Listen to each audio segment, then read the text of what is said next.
This is Embracing Digital This Week with Dr. Darren and Paige Pulsifer. This week's top stories.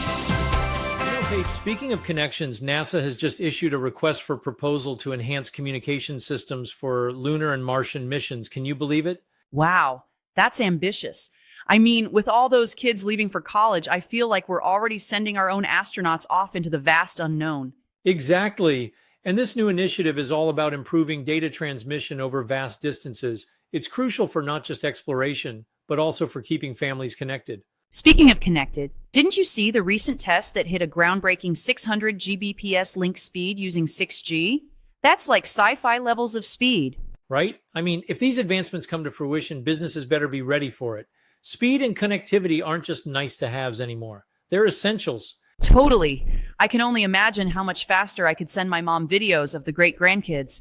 But really, organizations need to adapt. It's all about operational efficiency now. Absolutely. And with 6G promising terabit connections, those traditional data center cables might become obsolete. How times have changed from the 90s. Can you imagine? Soon we could be wireless from the couch in our living room to outer space. If only it could make laundry disappear too. If only. But really, the enhanced wireless capabilities will redefine strategies for data management and operational continuity. Super important in our digital-first world. Speaking of digital, I guess it's time for us to tackle the tech leap ourselves at home. Maybe we can start charging a fee for grandkid visits, with Wi-Fi included. Now that's a business model I could get behind. All right, we'll keep you posted on both NASA's missions and our evolving digital landscape. So, Paige, did you hear about that AI that was trained on text from the 1800s? It actually referenced real historical protests from 1834. Wow, that's incredible. I mean, who knew AI could be such a history buff? But I guess it just goes to show how complex using historical data can be. Absolutely. It's fascinating and a tad alarming at the same time. As AI evolves, it really challenges us to understand history responsibly. There's that dual nature to it, isn't there? Right. It's like, hey, we want the insights, but we also need to be careful about how we use them. Speaking of AI, did you notice YouTube has been leaning on AI to edit videos, sometimes without even asking the creators? Yes. It's pretty clever to maximize content production efficiency, but whoa, the ethics behind that are a minefield. I mean, content creators not having control over their own work, huge issue. Right? And if we think about our own kids creating videos, I can just imagine them being like, hey, that's my moment. It's a big deal for individual creators and businesses too.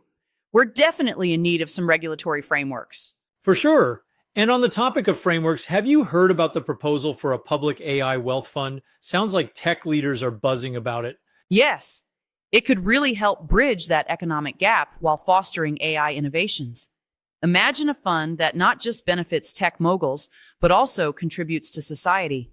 That'd be fantastic. Exactly. It's a shift in the dynamics between technology and public welfare. If done right, it could enhance societal progress and improve equity across the board. What an exciting time for AI, huh? Just like sending off our youngest to college, it's bittersweet, but I see the potential for great things ahead. So, Paige, let's dive into something a little heavier this week, cybersecurity. You heard about that Chinese hacking group Silk Typhoon? They've exploited a zero-day vulnerability in Commvault software. Right. Unauthorized access to sensitive data sounds like a nightmare, kind of like sending the kids off to college and realizing we don't have anyone around to steal the last slice of pizza anymore. Exactly. Bittersweet times for us. No kids in the house, but peace at last. But back to business. This breach really underscores how urgent it is for companies to bolster their cybersecurity measures. I mean, you'd think after all these years, 36 to be precise, we'd know better. But organizations still need to update their systems. It's like getting new school supplies when the kids are finally out of the house. Well, think about the recent phishing scams targeting Gmail users. Those deceptive messages using prompt injection tactics, it's like luring unsuspecting kids with candy. We need to teach our audience to be just as careful. Stay vigilant, folks, just like I'm keeping my eye on the leftover dessert we hid in the back of the fridge. But really, scrutinizing requests for personal info is critical. It's a jungle out there. Definitely. And now with AI-driven browsers being so easily manipulated, users are more prone to scams than ever. It's quite a dangerous combination with mixed signals. Right? It's like letting the kids watch too much unsupervised TV. Users might click on malicious links without even knowing it, and that's scary. Yes, The implications for online safety are profound. It's vital that as tech becomes more integrated into businesses, we don't forget about the importance of robust security measures. Exactly. They need a balance of innovation and security, just like I need to balance my emotional goodbye with our youngest. You can't have one without the other. Well put, Paige. So as we send off our youngest one to college, let's also remember to send our cybersecurity measures to class too. So this week is extra special, huh? I mean, we just sent off our youngest to college. Can you believe it, Paige? No kids at home for the first time in 36 years. Right? It's bittersweet. I might just throw a small party, but, maybe not. I might just cry into my empty nest.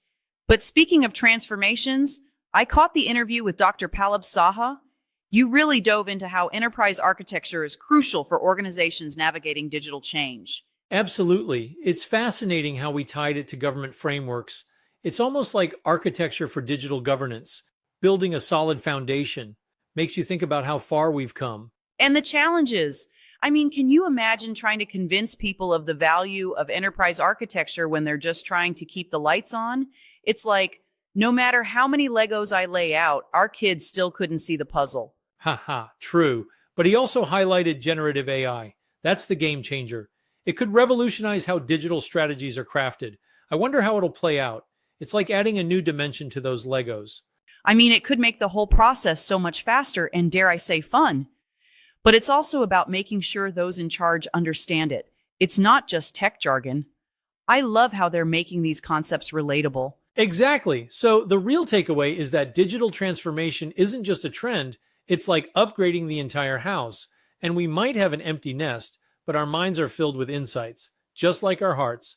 Speaking of which, folks, stay tuned for more news insights next week. Yeah, and remember, whether you're transforming your house or your business, stay informed and connected. Who knows where this next chapter will take us? That's it for Embracing Digital this week.